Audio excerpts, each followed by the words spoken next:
Hello everyone. आज जो हम टॉपिक स्टार्ट करेंगे वो है signal flow graph chapter 2, that is signal flow graph. ठीक है, इसमें ये देखो क्या काम करता है। कल आपने पढ़ा ब्लॉक डायग्राम। ब्लॉक डायग्राम क्या काम करता था, वो ट्रांसफर फंक्शन निकालता है। ठीक है, मतलब transform of output to the transform of input का जो रेशियो है वो बेसिकली ये फाइंड आउट करता है। सिग्नल फ्लो ग्राफ भी सेम वही काम करता है। ठीक है, बट कैसे इजी हो जाता है, ये थोड़ा सा इजी हो जाता है ब्लॉक डायग्राम से। उसमें थोड़ा सा क्वेश्चंस बड़े हो जाते हैं, बट इसमें इजीली आंसर आ जाता है। कुछ स्टेप्स होते हैं जो फॉलो करने होते हैं और आंसर आ जाता है। ठीक है, तो पहले तो अपन ये समझते हैं कि सिग्नल फ्लो ग्राफ बनता कैसे। ठीक है, तो इसके लिए एक चीज़, कुछ पॉइंट्स हैं वो समझो कि जैसे ये समेशन पॉइंट कल आपने पढ़ा था। ठीक है, समेशन पॉइंट को अगर मुझे सिग्नल फ्लो ग्राफ में कन्वर्ट करना है तो कैसे करूंगा। समेशन पॉइंट एक पॉइंट से चेंज हो जाएगा, बस ये एक पॉइंट बन जाएगा यहाँ पे। ठीक है, सपोज इस पे इनपुट आ रहा है x1, इस पे x2 और यहाँ पे आउटपुट y डेवलप हो रहा है। तो इधर ये, इसमें कितनी गेन जा रही है, 1 गेन जा रही है। इसमें इधर से कितनी गेन, 1, इधर भी कितनी गेन, 1। इस पे इनपुट कितना है x1, इस पे इनपुट x2 और आउटपुट y। तो ये इस समेशन पॉइंट का क्या बन गया। इस समेशन पॉइंट को सिग्नल फ्लो ग्राफ में कैसे शो करेंगे। ये ब्लॉक डायग्राम में था, जबकि ये किसमें, सिग्नल फ्लो ग्राफ में है। तो ये आपको कन्वर्जन आना चाहिए एक तो पहले। सपोज जैसे टेक ऑफ पॉइंट है, तो टेक ऑफ पॉइंट में किस तरह होता है। जैसे ये सपोज यहाँ पे G1 लिखा हुआ है, यहाँ पे G2 लिखा हुआ है। ये Y1 था पहला आउटपुट सिस्टम का, ये दूसरा आउटपुट, यहाँ से एक इनपुट x गया। अब मुझे इसे सिग्नल फ्लो ग्राफ में चेंज करना है, तो कैसे करूँगा। सबसे पहले तो ये टेक ऑफ पॉइंट, यहाँ पे भी एक पॉइंट ही बन जाएगा। गेन इस बार देखो लाइन पे आ जाएगी। यहाँ पे देखो गेन क्या है, यहाँ पे गेन एक बॉक्स में बंद है। ठीक है, अपन नेटवर्क में जब पढ़ेंगे तो आपको मैं बताऊंगा लम्प्ड और डिस्ट्रीब्यूटेड पैरामीटर। तो एक्चुअली ब्लॉक डायग्राम में क्या होता है, गेन एक पॉइंट पे फोकस्ड होती है, सिर्फ यही है, इस ब्लॉक के अंदर है ये गेन G1। जबकि यहाँ ऐसा नहीं है, ये गेन डिस्ट्रीब्यूट हो रखी है, इस लाइन पे फ्लो कर रही है इस पे। तो सिग्नल फ्लो ग्राफ में गेन फ्लो करती है, ये डिस्ट्रीब्यूटेड है यहाँ पे। तो ये गेन G1, इस वाली लाइन पे गेन G2, यहाँ पे आउटपुट Y1, यहाँ पे आउटपुट Y2, यहाँ पे इस लाइन में कोई गेन है क्या, कुछ नहीं है, तो 1 और इनपुट x। ठीक है, इसको इस तरीके से कन्वर्ट करेंगे। तो जैसे सपोज करो अगर अपने पास एक नेगेटिव फीडबैक सिस्टम है जो कि इस टाइप से बना हुआ है G, और ये इधर नीचे H, और ये इस टाइप से बना हुआ है, और इधर इनपुट x आउटपुट y ये है। अब अगर मान लो मुझसे कोई कहे कि इसका सिग्नल फ्लो ग्राफ बनाओ, तो मैं कैसे बनाऊंगा इसका signal flow graph. Summation point भी यहाँ पे माइनस साइन है, तो समेशन पॉइंट किससे चेंज हो जाएगा, पॉइंट से। ये टेक ऑफ पॉइंट भी किससे चेंज हो जाएगा, पॉइंट से। ये आउटपुट y, यहाँ पे ये इनपुट x और ब्लॉक डायग्राम के बीच में कोई गेन था नहीं, ये इस डॉट और y के बीच में कोई गेन था नहीं, तो ये भी 1।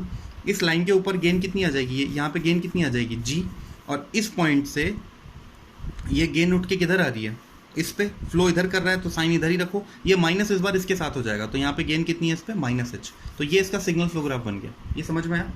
अब इसके बाद आगे बढ़ते हैं। अब इसमें देखो कि सिग्नल फ्लो ग्राफ कैसे ट्रांसफर फंक्शन फाइंड आउट करता है। सिग्नल फ्लो ग्राफ से ट्रांसफर फंक्शन जब फाइंड आउट करना होता है, तो जैसे ट्रांसफर फंक्शन क्या होगा, आउटपुट का ट्रांसफॉर्म y अपॉन इनपुट का ट्रांसफॉर्म x। ठीक है, ये है।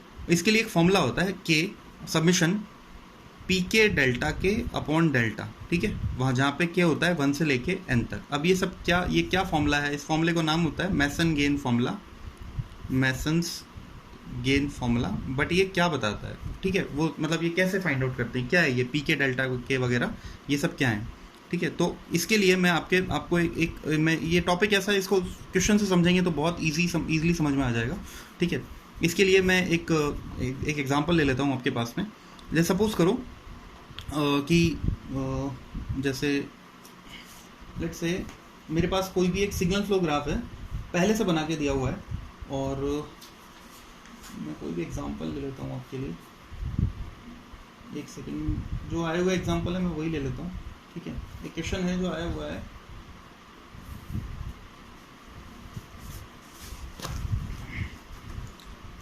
Here it is. एक क्वेश्चन आया हुआ है गेट 2003 में। ठीक है, और ये क्वेश्चन कुछ इस टाइप से है, चलो ये भी छोड़ो, ये ले लेते हैं। ठीक है, ये वाला क्वेश्चन लेते हैं। अपने पास ये दिया हुआ है। ठीक है,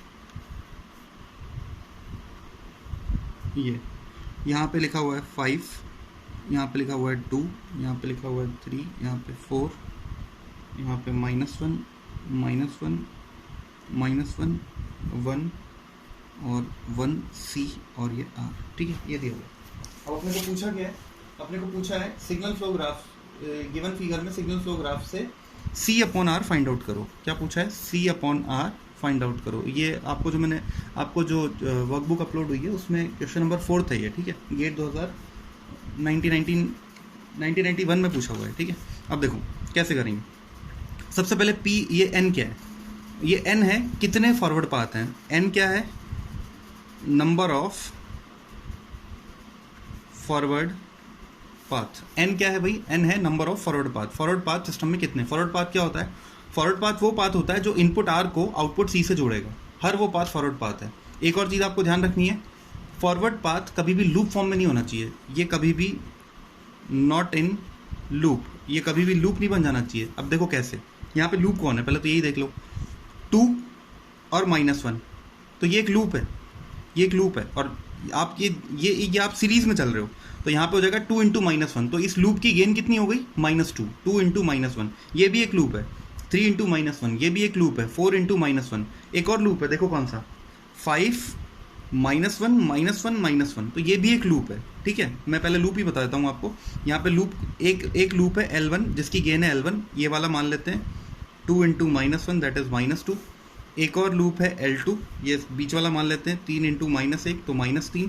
फिर एक और लूप है L3 ये वाला, तो 4 इंटू -1 दैट इज -4। एक और लूप है L4 जो कि ये बड़ा वाला जो लूप है, तो ये कितना है? ये है 5 इंटू -1 इंटू -1 इंटू -1, तो simply you can say that it is -5। ये 4 लूप है यहाँ पे। ठीक है, तो ऐसे आपको सारे लूप फाइंड आउट करने होते हैं कि, और कई बार लूप फाइंड आउट करना मतलब कई बार आप जल्दबाजी में लूप फाइंड आउट नहीं कर पाओगे, कई कुछ ऐसे लूप होंगे जो आपको इजीली नहीं दिख रहे होंगे।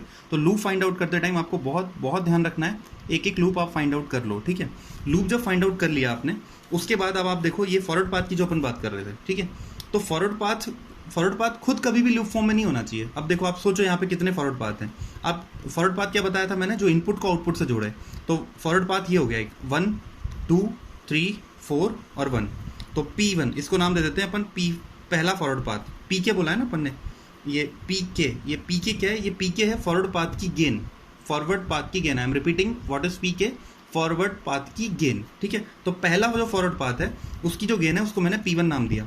तो देखो ये क्या हो जाएगी, ये हो जाएगी 1 इंटू 2 इंटू 3 इंटू 4 इंटू 1, तो कितना आ गया भाई? ये 2 3 4, सॉरी क्या बोल रहा हूँ मैं, 2 इंटू 3 इंटू 4, तो अपने पास ये हो गया 24। ठीक है, ये P1 हो गया। ठीक है, अब आगे देखो, इसके बाद में हाँ और भी कोई फॉरवर्ड पाथ है क्या? अगर कोई ये बोले कि सर है एक फॉरवर्ड पाथ, यहाँ पे देखो 1 2 -1 और 2 और फिर आगे यूं कहीं चल गए, तो नहीं, ये फॉरवर्ड पाथ नहीं है। आप 2 फिर -1, तो आप तो ये लूप बना दिए, आप आगे तो पहुंच गए, आप R से C तक तो पहुंच गए, बट लूप मत बनाओ यार, सीधे चलो बस। ठीक है, लूप नहीं होना चाहिए कभी भी, तो ये बात ध्यान रखना। पहला फॉरवर्ड पाथ मिल गया। दूसरा फॉरवर्ड पाथ ये देखो, ये रहा 1 5 और 1, तो second forward path P2, what it is? It is 1 into 5 into 1 and what it is? So P2, तो P2 इज 5। ये हो गया सेकंड फॉरवर्ड पाथ आपके पास। ठीक है, और कोई फॉरवर्ड पाथ नहीं है। ठीक है, सिस्टम में बस इतने ही फॉरवर्ड पाथ है। अब आगे बढ़ते हैं। इसके बाद में अब ये, तो इसका मतलब नंबर ऑफ फॉरवर्ड पाथ कितने हैं सिस्टम में? 2 हैं। तो यहाँ पे सबमिशन कहाँ तक एक्सटेंड होगा? 1 से लेके 2 तक। ठीक है, तो मैं पहले फॉर्मूला ही एक्सटेंड कर देता हूँ, y अपॉन एक्स। यहाँ पे y को इसने c से शो कर रखा है, तो c इनपुट x को r से शो कर रखा है, तो c अपॉन r। तो ये जो c अपॉन r है, एक सेकेंड यार, c अपॉन r जो है ये अपने पास क्या बन जाएगा? c अपॉन r अपने पास हो जाएगा ये submission k from 1 to 2 pk delta k upon delta. ठीक है, और इसको एक्सटेंड करके क्या लिख देंगे? p1 delta 1 plus p2 delta 2 upon delta. This is extended form of this one. ठीक है, सबमिशन है तो प्लस होकर निकलेगा।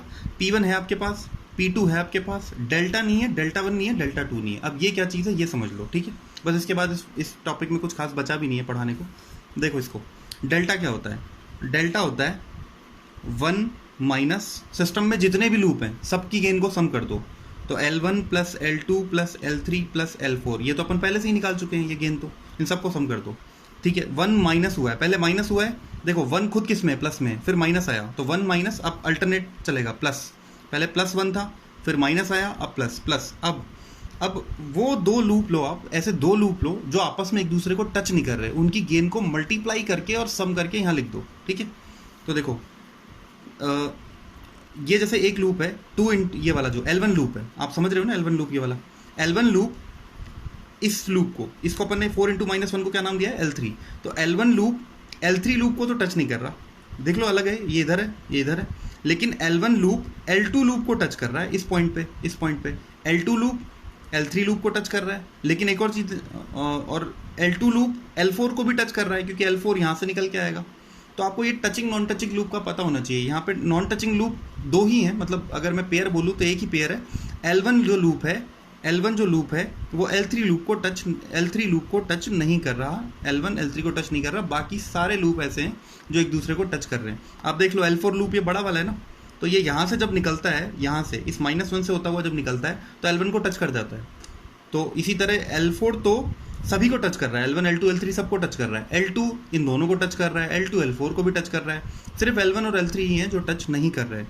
तो L1 इंटू L3 ये आ जाएगा।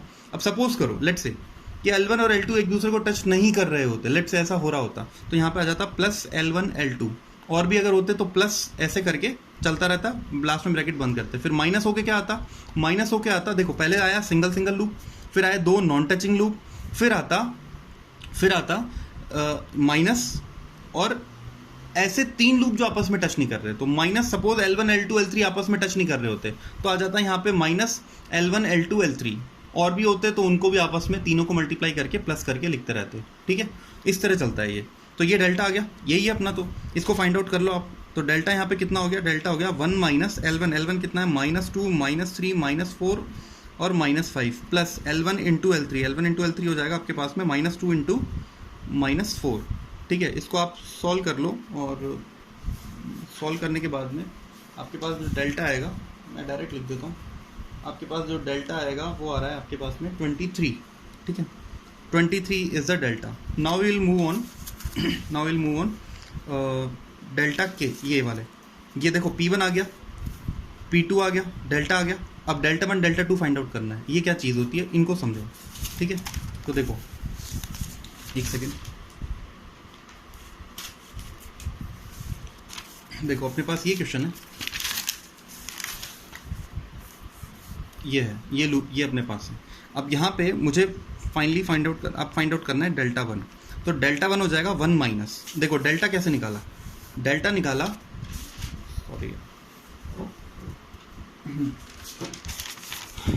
अपन ने निकाला, एक सेकंड रुको,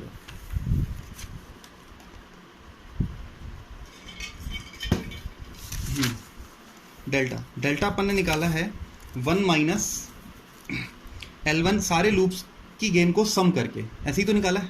तो अब आप एक चीज़ देखो, डेल्टा 1 में क्या होगा, डेल्टा 1 कहता है 1 माइनस सारे लूप की गेन का सम करो, बट उन लूप्स को ही लो जो डेल्टा 1 किसके लिए निकल रहा है, डेल्टा 1 निकल रहा है P1 के लिए, तो उन्हीं लूप को लो जिनका जो P1 फॉरवर्ड पाथ को टच नहीं करते। ये बात ध्यान रखना, डेल्टा जब निकाला है तो सारे लूप ले लिए हैं, लेकिन जब डेल्टा 1 निकालोगे तो ब्रैकेट में सिंगल उन्हीं लूप को लो जो P1 फॉरवर्ड पाथ को, डेल्टा 1 P1 के लिए निकाल रहे हो ना, तो जो P1 फॉरवर्ड पाथ को टच नहीं कर रहे उन्हीं लूप को लो। ऐसा है। अब यहाँ पे ध्यान से देखो, P1 फॉरवर्ड पाथ यही है ना, इसको तो L1 भी टच कर रहा है, L2 भी टच कर रहा है, L3 भी टच कर रहा है, और L1 L2 L3 सब टच कर रहे हैं, तो इसका मतलब कुछ नहीं है, तो 0। ठीक है, कोई भी ऐसा फॉरवर्ड पाथ नहीं है, कोई भी ऐसा लूप नहीं है जो P1 फॉरवर्ड पाथ को टच नहीं कर रहा। अच्छा, इसके बाद प्लस, अब क्या करते हैं, पेयर लेते हैं, ऐसे दो लूप जो आपस में भी टच नहीं करें, जैसे L1 L3 आपस में टच नहीं कर रहे थे, यहाँ ले लेना चाहिए था, लेकिन फिर नहीं लेंगे। क्यों नहीं लेंगे, क्योंकि L1 और L3 आपस में भी टच नहीं करने चाहिए थे और इस फॉरवर्ड पाथ को भी टच नहीं करने चाहिए थे। तो जब ऐसे सिंगल लूप ही अवेलेबल नहीं है, L1 L2 L3 L4 single loop ही अवेलेबल नहीं है जो P1 फॉरवर्ड पाथ को टच ना करे, तो फिर पेयर का तो मतलब ही नहीं बनता। तो एक बार अगर ये टर्म 0 हो जाए तो आगे की तो सारी टर्म 0 ही बननी है, यानी डेल्टा 1 कितना आ गया, 1। आगे बढ़ते हैं डेल्टा 2 पे। डेल्टा 2 किसके लिए निकलेगा, डेल्टा 2 निकलेगा P2 फॉरवर्ड पाथ के लिए। तो अब आप समझ रहे होगे, 1 माइनस वो लूप लो जो P2 फॉरवर्ड पाथ को टच नहीं कर रहे। अच्छा, है क्या कोई ऐसा, L1 पहले तो P2 फॉरवर्ड पाथ देखो ये वाला है, L1 इसको इस पॉइंट पे टच कर रहा है, L4 तो टच कर ही रहा है, L3 यहाँ टच कर रहा है इस पॉइंट पे, L2 टच नहीं कर रहा, L2 बीच में ही रह गया। यहाँ ध्यान से देखो, P2 फॉरवर्ड पाथ ऐसे निकला जबकि L2 बीच में ही रह गया, तो यहाँ पे क्या हो जाएगा, 1 माइनस L2 ये आएगा, और नहीं है। अच्छा, पेयर तो नहीं है, कोई ऐसे दो लूप नहीं है जो आपस में भी टच नहीं कर रहे और P2 को भी टच नहीं कर रहे, तो आगे इसमें 0 ही आना है, तो ये आ गया 1 माइनस L2। अच्छा, L2 कितना है, 1 माइनस L2 है -3, तो ओवरऑल वी गॉट 4। ठीक है, नेक्स्ट। अब बस अब तो मैसन गेन फॉर्मूला में पुट करो, तो what is y upon x और c upon r, this is equals to P1 delta 1। P1 कितना है भाई, P1 है 24, डेल्टा 1 है 1, प्लस P2 कितना है, P2 है 5 और डेल्टा 2 है 4 अपॉन 23। तो ओवरऑल ये आपके पास आ गया 24 plus 20 upon 23, so this is 44 upon 23 and which is the option number D. ठीक है, तो आई थिंक ये आपको समझ में आया हो। ये सिग्नल फ्लो ग्राफ इस तरीके से पूरा अपन सॉल्व करते हैं। ठीक है, इसके बाद मैं कुछ क्वेश्चंस और देख लेता हूँ, अगर आपको बताने लायक हैं तो, वरना आप डाउट्स के थ्रू पूछोगे तो और अच्छे से समझ में आ जाएगा आपको। ठीक है, बाकी अब आप लोग सॉल्व करो। ठीक है, और देखो पहला ही क्वेश्चन एक ही वाला देख लेते हैं। एक पहला ही जो क्वेश्चन था ये इस टाइप से दिया हुआ है, बहुत इजी क्वेश्चन है, कुछ भी नहीं है। यहाँ पे ये एक लूप दिया हुआ है जिसकी गेन 0.5 है। This is the question number 1 of GATE workbook और यहाँ आपको लिखा हुआ है 5।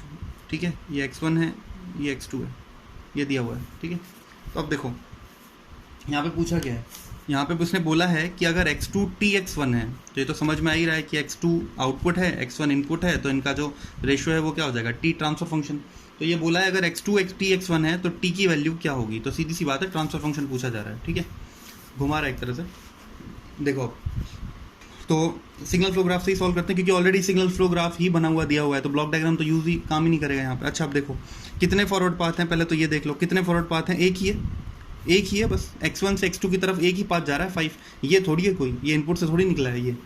तो एक number of forward path is 1 where P1 एक ही फॉरवर्ड पाथ है। तो पहले तो मैसन गेन फॉर्मूला में पहले ही डिसाइड कर देता हूँ, x2 upon x1 is equal to summation k from 1 to 1, 1 ही एक ही है, तो p के डेल्टा के upon delta, so it become P1 delta 1 upon delta. Okay, now what is P1 forward path x1 से x2 को जो जोड़ रहा है दैट इज 5। अच्छा डेल्टा पहले लूप और निकाल लो, कितने लूप हैं, एक ही लूप है बस, ये एक ही लूप दिख रहा है मेरे को, इसकी गेन कितनी है 0.5। ठीक है, इसके बाद डेल्टा निकाल लो, डेल्टा क्या होता है 1 माइनस जितने भी लूप हैं उनका सम, तो 1 माइनस L1 प्लस फिर जो पेयर में होते हैं, यहाँ लूप ही है क्या, तो पेयर तो बनने का मतलब ही नहीं है, तो कितना हो जाएगा 1 minus 0.5 that is 0.5। L1 delta आ गया। अब निकालो डेल्टा 1। डेल्टा 1 क्या होता था, डेल्टा 1 होता था वो लूप जो, डेल्टा 1 कैसे निकालोगे, देखो डेल्टा 1 के लिए आप कहोगे कि 1 माइनस वो लूप जो इस फॉरवर्ड पाथ को टच ना करे, यही कह रहे हैं अपन। तो मुझे एक पॉइंट सोचो कि फॉरवर्ड पाथ x1 से स्टार्ट होकर x2 पे खत्म हुआ है और इस एग्जैक्ट x2 पॉइंट पे ये L1 लूप इस फॉरवर्ड पाथ को टच कर रहा है, तो इसका मतलब कोई भी ऐसा लूप नहीं है जो P1 फॉरवर्ड पाथ को टच ना करे, तो 1 माइनस 0 ही होगा, तो डेल्टा 1 हो गया। बस अब फॉर्मूले में पुट करो, P1 कितना हो गया 5, डेल्टा 1 कितना हो गया 1 और डेल्टा कितना हो गया half, so the answer is 10। ठीक है, and which is the option number, I think D is option. ठीक है, तो आई थिंक ये टॉपिक आपको समझ में आया हो। ठीक है, ज़्यादा कोई हार्ड टॉपिक नहीं है। अब जो बचे हुए क्वेश्चन है आपके इस चैप्टर के, चैप्टर 1 जो भी चैप्टर अपलोड हुए थे उनमें सिग्नल फ्लो ग्राफ के जो क्वेश्चन हों उन्हें कंप्लीट करो, और इसके डाउट्स जो हों आप कोशिश किया करो कि सेम डे जब मैं शाम को वीडियो अपलोड करता हूँ तो आप कोशिश किया करो कि सेम डे आप उसे पढ़ के और रात में आप इसके पूरे डाउट्स बना लो, सो दैट नेक्स्ट जो डे होता है आप इन द मॉर्निंग आप सिर्फ उसके डाउट्स के बारे में सोचो। ये नहीं कि अगले दिन आप डाउट सॉल्व कर रहे हो फिर उसके बाद पूछ रहे हो, ठीक है, वो अगला दिन आपका मतलब वेस्ट हो जाएगा नहीं तो इसीलिए आप कोशिश करो कि जिस दिन वीडियो अपलोड हो उसी दिन उसे पूरा पढ़ के उसके डाउट्स बना के और अर्ली या तो नाइट में अपलोड करके सो जाओ, सुबह तक मैं आपको डाउट्स भेज दूंगा सॉल्व करके। ठीक है, ओके। बाकी नेक्स्ट वीडियो अब जो आएगा वो रहेगा नेक्स्ट चैप्टर का, जो कि है वेरी इंपॉर्टेंट चैप्टर, क्योंकि ये चैप्टर अगर आपका छूट गया तो बाकी कंट्रोल फिर पढ़ने का कोई मतलब नहीं है। ठीक है, नेक्स्ट जो चैप्टर आपका आएगा वो है आपका टाइम रिस्पॉन्स एनालिसिस, बहुत ही इंपॉर्टेंट चैप्टर है। ठीक है, थोड़ा लेंदी भी है लेकिन बहुत इंपॉर्टेंट चैप्टर है। उतना डिटेल में तो नहीं बता पाऊंगा जितना मैं क्लास में बता पाऊंगा बोर्ड पे। ठीक है, फिर भी मैं कोशिश करूंगा कि हर एक पॉइंट जो अभी अपने को ज़रूरी है इस लॉकडाउन पीरियड में, जो आप जिससे आपके क्वेश्चन बन जाए, वो पॉइंट बताऊंगा। ठीक है, उसको डिटेल में पढ़ेंगे, बहुत ज़्यादा नहीं, मतलब मैं बोलूँ तो 95% तक डिटेल में अपन जाएंगे। तो नेक्स्ट चैप्टर बहुत इंपॉर्टेंट है, तो इसीलिए अभी तक जो पढ़ा है उसके कंप्लीट डाउट आप बना लो। Okay, good bye.